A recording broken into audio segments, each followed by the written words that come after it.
With Doubtnut, get instant video solutions to all your maths, physics, chemistry, and biology doubts. Just click the image of the question, crop the question, and get instant video solution. Download Doubtnut app today. Hello everyone, let's do this question. The question says that in a collinear collision, a particle with an initial speed v0 strikes a stationary particle of same mass.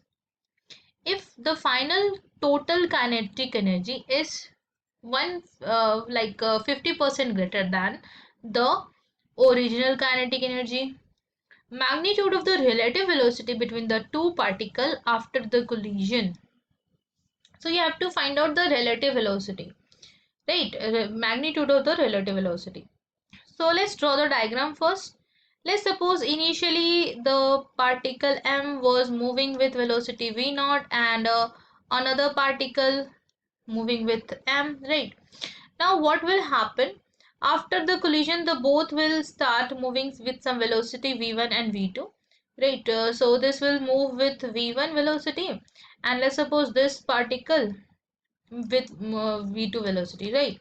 So it is said in the question the kinetic energy final is 150% of the initial, right? So you can see initially the kinetic energy is half m v0 square, and its 150% will be this is equals to the final kinetic energy, that is half m v1 square plus half m v2 square.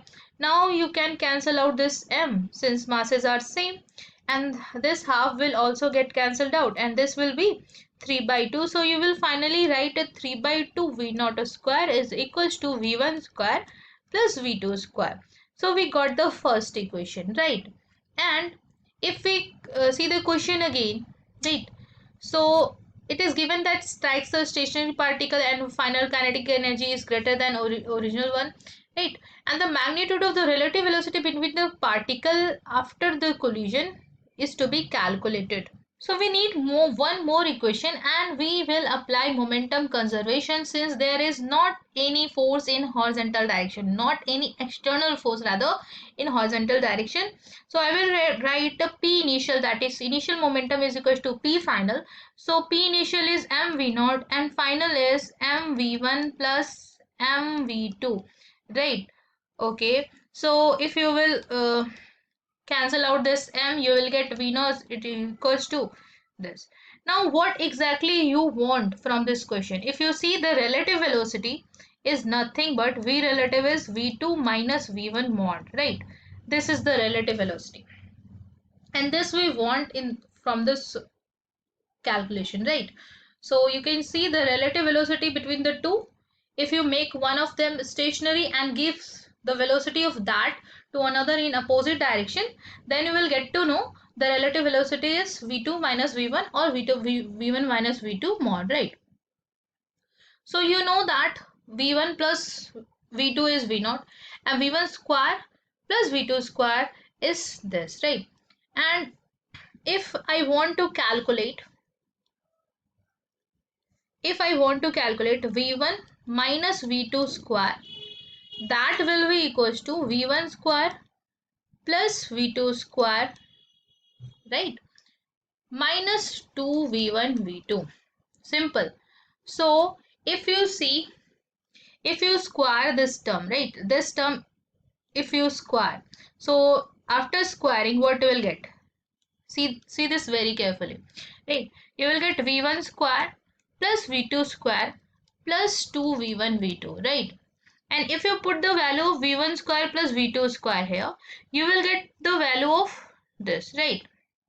So you could get the value of this term by solving these two equations, right? So let's solve the two equations, right? So I know that this value here is this, so I will write v1 square plus v2 square is 3v0 square by 2. Now minus 2v1 v2. So from equation 2 you could see 2v1 v2 is nothing but v0 square minus this, that is v1 square plus v2 square, right? Okay, so you can put the value of v1 square plus v2 square as this only. So if you will put the value here, minus V naught square, and this will become plus, so you will write 3 V naught square with a plus sign. So 3 by 2 plus 3 by 2 will be 3 V naught square minus V naught square. So this is equals to the square of the term V1 minus V2, right? And we want V1 minus V2 mod. So now you can clearly see we reached to the answer. So V1 minus V2 is nothing but is equals to under root of 2 V naught square, that is V naught root 2, and this is our answer. Now you can see the question again. This was our question. We wanted the relative velocity, that is V1 minus V2, and we got it root 2 V naught. That means C is the correct answer. Thank you. For class 6 to 12, IIT JEE and NEET level. Trusted by more than 5 crore students. Download Doubtnut app today.